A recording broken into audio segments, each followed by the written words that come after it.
ओम शांति। आज पढ़ेंगे अव्यक्त महावाक्य 31 मार्च 1990 के। मुरली का टाइटल है रहम दिल और बेहद की वैराग वृत्ति। अव्यक्त बाप दादा अपने बच्चों प्रति बोले, आज लवफुल और मर्सीफुल बाप दादा अपने समान बच्चों को देख रहे हैं। आज बाप दादा विश्व के सर्व अनजान बच्चों को देख रहे थे। भले अनजान हैं लेकिन फिर भी बच्चे हैं। बाप दादा के संबंध से सर्व बच्चों को देखते हुए क्या अनुभव किया कि मेजॉरिटी आत्माओं को समय प्रति समय किसी न किसी कारण से जाने अनजाने भी वर्तमान समय मर्सी अर्थात रहम की, दया की आवश्यकता है और आवश्यकता के कारण ही मर्सीफुल बाप को याद करते रहते हैं। तो चारों ओर की आवश्यकता प्रमाण इस समय रहम दृष्टि की पुकार है, क्योंकि एक तो भिन्न भिन्न समस्याओं के कारण अपने मन और बुद्धि का संतुलन न होने के कारण मर्सीफुल बाप को व अपनी अपनी मान्यता वालों को मर्सी के लिए बहुत दुख से परेशानी से पुकारते रहते हैं। चाहे अनजान आत्माएं बाप को न जानने के कारण अपने धर्म पिताओं व गुरुओं को व इष्ट देवों को मर्सीफुल समझकर पुकारते हैं, लेकिन आप सब तो जानते ही हो कि इस समय एक सिवाय एक बाप परम आत्मा के और किसी भी आत्मा द्वारा मर्सी मिल नहीं सकती। भले बाप उन्हों की इच्छा पूर्ण करने के कारण, भावना का फल देने के कारण किसी भी इष्ट को व महान आत्मा को निमित्त बना दे, लेकिन दाता एक है। इसलिए वर्तमान समय के प्रमाण मर्सीफुल बाप बच्चों को भी कहते हैं कि बाप के सहयोगी साथी भुजाएं, आप ब्राह्मण बच्चे हो, तो जिस चीज़ की आवश्यकता है वह देने से प्रसन्न हो जाते हैं। तो मास्टर मर्सीफुल बने हो।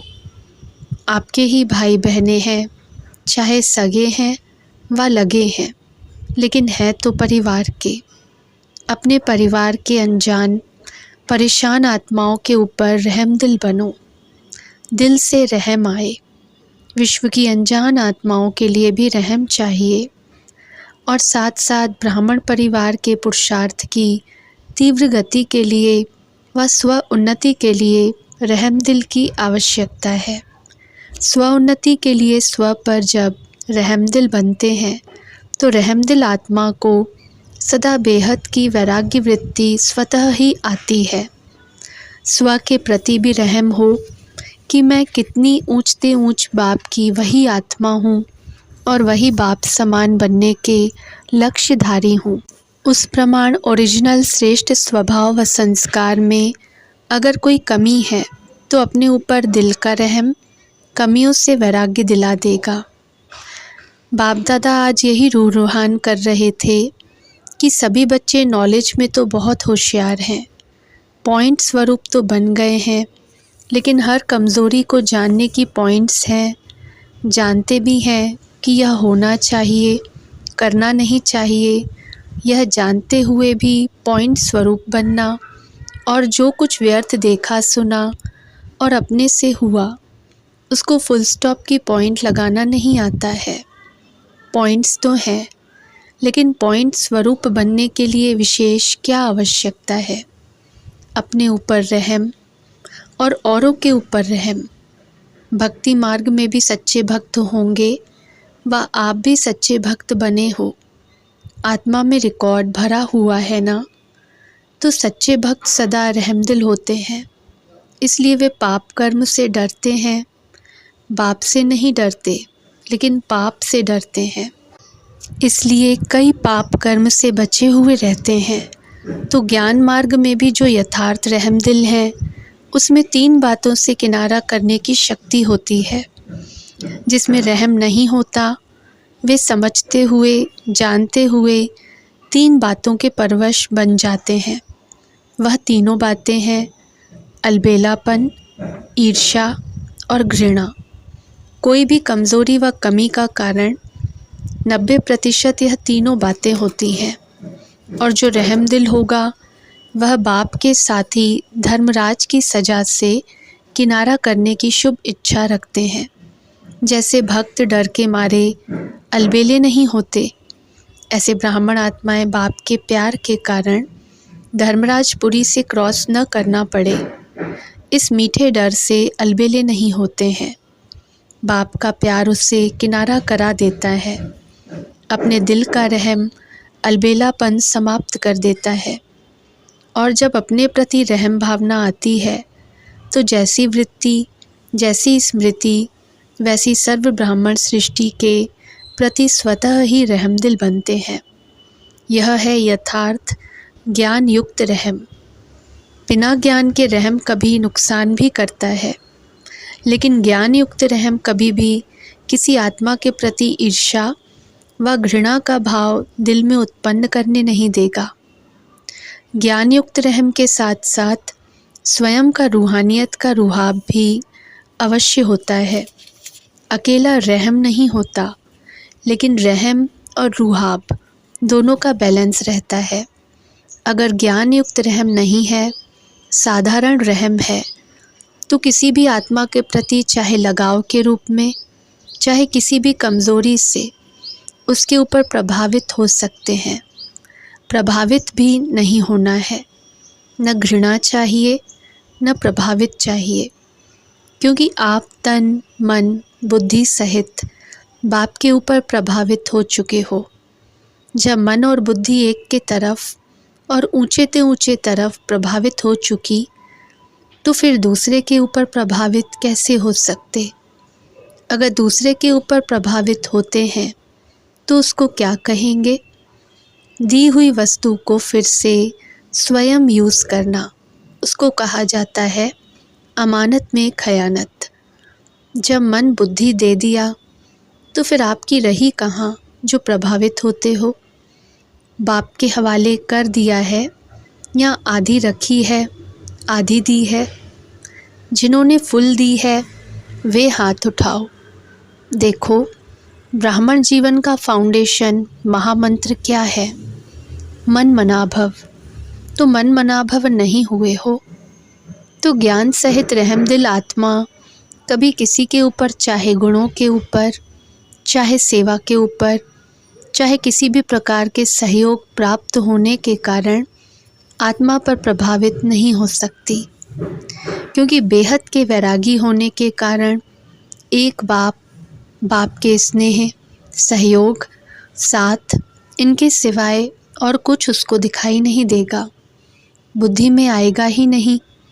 तुम्ही से उठूं, तुम्ही से सोऊं, तुम्ही से खाऊं, तुम्ही से सेवा करूं, तुम्ही साथ कर्म योगी बनूं, यही स्मृति सदा उस आत्मा को रहती है। भले कोई श्रेष्ठ आत्मा द्वारा सहयोग मिलता भी है, लेकिन उसका भी दाता कौन? तो एक बाप की तरफ ही बुद्धि जाएगी ना। सहयोग लो, लेकिन दाता कौन है यह भूलना नहीं चाहिए। श्रीमत एक बाप की है। कोई निमित्त आत्मा आपको बाप की श्रीमत की स्मृति दिलाती है तो उनकी श्रीमत नहीं कहेंगे, लेकिन बाप की श्रीमत को फॉलो कर औरों को भी फॉलो कराने के लिए स्मृति दिलाती है। निमित्त आत्माएं, श्रेष्ठ आत्माएं कभी यह नहीं कहेंगी कि मेरी मत पर चलो, मेरी मत ही श्रीमत है, यह नहीं कहेंगी।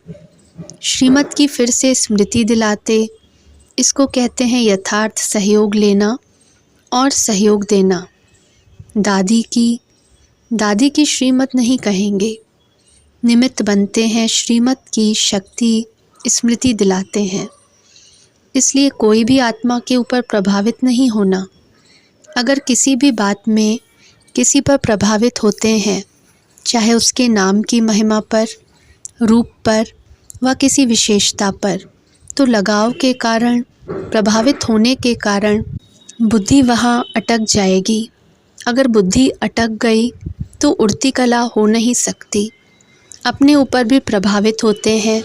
मेरी बहुत अच्छी प्लानिंग बुद्धि है, मेरा ज्ञान बहुत स्पष्ट है, मेरे जैसी सेवा और कोई कर नहीं सकते, मेरी इन्वेंटर बुद्धि है, गुणवान हूँ, यह अपने ऊपर भी प्रभावित नहीं होना है।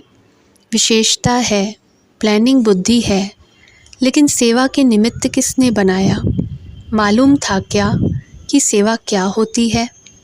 इसलिए स्व उन्नति के लिए यथार्थ ज्ञान युक्त रहमदिल बनना बहुत आवश्यक है। फिर यह ईर्ष्या घृणा समाप्त हो जाती है। तीव्र गति की कमी का मूल कारण यही है, ईर्ष्या व घृणा या प्रभावित होना, चाहे अपने ऊपर चाहे दूसरे के ऊपर। और चौथी बात सुनाई, अलबेलापन। यह तो होता ही है, टाइम पर तैयार हो जाएंगे, यह है अलबेलापन। बाप दादा ने एक हंसी की बात पहले भी सुनाई है। ब्राह्मण आत्माओं को दूर की नज़र बड़ी तेज़ है और नज़दीक की नज़र थोड़ी कमज़ोर है। इसलिए दूसरों की कमी जल्दी दिखाई देती है और अपनी कमी देरी से दिखाई देती है। तो रहम की भावना लवफुल भी हो और मर्सीफुल भी हो, इससे दिल से वैराग आएगा। जिस समय सुनते हैं वह भट्टी होती है, रूह रूहान होती है, उस समय तो सब समझते हैं कि ऐसे ही करना है। वह अल्पकाल का वैराग आता है, दिल का नहीं होता। जो बाप को अच्छा नहीं लगता उससे दिल से वैराग आना चाहिए। अपने आप को भी अच्छा नहीं लगता है, लेकिन बेहद की वैराग वृत्ति का हल चलाओ, रहमदिल बनो। कई बच्चे बहुत अच्छी अच्छी बातें सुनाते हैं, कहते हैं जब कोई झूठ बोलता है तभी बहुत गुस्सा आता, झूठ पर गुस्सा आता है, या कोई गलती करता है तो गुस्सा आता है। वैसे नहीं आता, उसने झूठ बोला यह तो ठीक है, उसको रॉन्ग समझते हो, और जो आप गुस्सा करते हो वह फिर राइट है क्या? रॉन्ग को कैसे समझा सकते? उसका असर कैसे हो सकता है? उस पर अपनी गलती को नहीं देखते, लेकिन दूसरे की झूठ की छोटी बात को भी बड़ा कर देते हैं। ऐसे समय पर रहमदिल बनो, अपनी प्राप्त हुई बाप की शक्तियों द्वारा रहमदिल बनो, सहयोग दो। लक्ष्य अच्छा रखते हैं कि उनको झूठ से बचा रहे हैं, लक्ष्य अच्छा है, उसके लिए मुबारक हो। लेकिन रिज़ल्ट क्या निकली? वह भी फेल, आप भी फेल। तो फेल वाला फेल वाले को क्या पास कराएगा? कई फिर समझते हैं हमारी जिम्मेवारी है उसको अच्छा बनाना, आगे बढ़ाना, लेकिन जिम्मेवारी निभाने वाला पहले अपनी जिम्मेवारी उस समय निभा रहे हो जो दूसरे की निभाते हो। कई निमित्त टीचर बनते हैं तो समझते हैं छोटों के लिए हम जिम्मेवार हैं, इनको शिक्षा देनी है, सिखाना है। लेकिन सदैव यह सोचो कि यथार्थ नॉलेज सोर्स ऑफ इनकम होगी। अगर आपने शिक्षक की जिम्मेवारी से शिक्षा दी तो पहले यह देखो कि उस शिक्षा से दूसरे की कमाई जमा हुई, सोर्स ऑफ इनकम हुआ या सोर्स ऑफ गिरावट हुआ। इसलिए बाप दादा सदा कहते हैं कि कोई भी कर्म करते हो तो त्रिकालदर्शी स्थिति में स्थित होकर करो। सिर्फ वर्तमान नहीं देखो कि इसने किया इसलिए कहा, लेकिन उसका भविष्य परिणाम क्या होगा वह भी देखा। जो पास्ट आदि अनादि स्थिति ब्राह्मण आत्माओं की थी, अब भी है और आगे भी रहेगी, उसी प्रमाण है। तीनों काल चेक करो, समझा तो बाप दादा क्या चाहते हैं? स्व उन्नति तो करेंगे, लेकिन परिवर्तन क्या लाएंगे? चाहे महारथी हो चाहे नए हो, बाप दादा की एक ही शुभ आशा है, जितना चाहते हैं उतना अभी हुआ नहीं है। रिज़ल्ट तो सुनाएंगे ना। बाप दादा अल्पकाल का वैराग नहीं चाहते हैं, निजी वैराग आए। जो बाप को अच्छा नहीं लगता वह नहीं करना है, नहीं सोचना है, नहीं बोलना है। इसको बाप दादा कहते दिल का प्यार। अभी मिक्स है, कभी दिल का प्यार है, कभी दिमाग का प्यार है। माला का हर एक मणका हर एक मणके के साथ समीप हो, स्नेही हो, प्रगति के लिए सहयोगी हो। इसलिए माला रुकी हुई है, क्योंकि माला तैयार होना अर्थात युगल दाने के समान एक धोखे भी समीप स्नेही बनना। पहले 108 की माला बने तब दूसरी बने। बाप दादा बहुत बार माला तैयार करने के लिए बैठते हैं, लेकिन अभी पूरी ही नहीं हुई है। मड़का मड़के के समीप तब आता है, अर्थात बाप उसको पिरोता तभी है जब उस मड़के को 3 सर्टिफिकेट हों, बाप पसंद, ब्राह्मण परिवार पसंद और अपने यथार्थ पुरुषार्थ पसंद। तीनों बातें चेक करते हैं तो मड़का हाथ में ही रह जाता है, माला में नहीं आता। तो इस वर्ष कौन सा स्लोगन याद रखेंगे? त्रिमूर्ति बाप और विशेष तीनों संबंध द्वारा 3 सर्टिफिकेट लेना है और औरों को भी दिलाने में सहयोगी बनना है। माला का समीप मड़का बनना ही है। तो सुना स्व उन्नति क्या करनी है? जैसे ब्रह्मा बाप का फाउंडेशन नंबर 1 परिवर्तन में क्या रहा? बेहद का वैराग। जो बाप ने कहा वह ब्रह्मा ने किया, इसलिए विन करके 1 बन गए। अच्छा, बाप दादा यह रिज़ल्ट देखेंगे। हर एक अपने को देखे, दूसरे को नहीं देखना है। कई समझते हैं सीज़न का आज लास्ट डे है, लेकिन बाप दादा कहते हैं लास्ट नहीं है। माला बनने का फास्ट सीज़न का दिन है। सभी को चांस है। अभी माला के मड़के पिरोए नहीं हैं, फिक्स नहीं हुए हैं। 3 सर्टिफिकेट लो और पिरोए जाओ। जितना प्रत्यक्ष सबूत देने वाले प्रत्यक्ष चेहरे और चलन में देखेंगे, उतना फिर से नई रंगत देखेंगे। अगर आप भी वही के वहीं रहे तो रंगत भी वहीं की वहीं रही। इसलिए अपने में नवीनता लाओ, परिवार में भी तीव्र पुरुषार्थ की नई लहर लाओ। फिर आगे चलकर कितने वंडरफुल नज़ारे देखेंगे। जो अब तक हुआ वह बीता। अभी हर कर्म में नया उमंग, नया उत्साह, इन पंखों से उड़ते चलो। बाकी जिन्होंने भी जो सेवा में सहयोग दिया, अर्थात अपना भाग्य जमा किया, वह अच्छा किया। चाहे देश चाहे विदेश के चारों ओर के सेवाधारियों ने सेवा की। इसलिए सेवाधारियों को बाप दादा सदा यही कहते हैं कि सेवाधारी अर्थात गोल्डन चांस का भाग्य लेने वाले। अभी इसी भाग्य को जहाँ भी जाओ वहाँ बढ़ाते रहना, कम नहीं होने देना। थोड़े समय का चांस सदा के लिए तीव्र पुरुषार्थ का गोल्डन चांस दिलाता रहेगा। सेवाधारी भी जो चले गए हैं अथवा जो जा रहे हैं, सभी को मुबारक। अच्छा, सर्व रहमदिल श्रेष्ठ आत्माओं को, सदा स्वयं को स्व उन्नति की उड़ती कला में ले जाने वाले तीव्र पुरुषार्थी आत्माओं को, सदा हर समय एक बाप को साथ अनुभव करने वाले अनुभवी आत्माओं को, सदा बाप के दिल की आशाओं को पूरा करने वाले कुल दीपक आत्माओं को, सदा अपने को माला के समीप मड़के बनाने वाले विजयी आत्माओं को, बेहद की वैराग वृत्ति से हर समय बाप को फॉलो कर बाप समान बनने वाले अति स्नेही राइट हैंड बच्चों को बाप दादा का याद प्यार और नमस्ते। अच्छा, ओम शांति।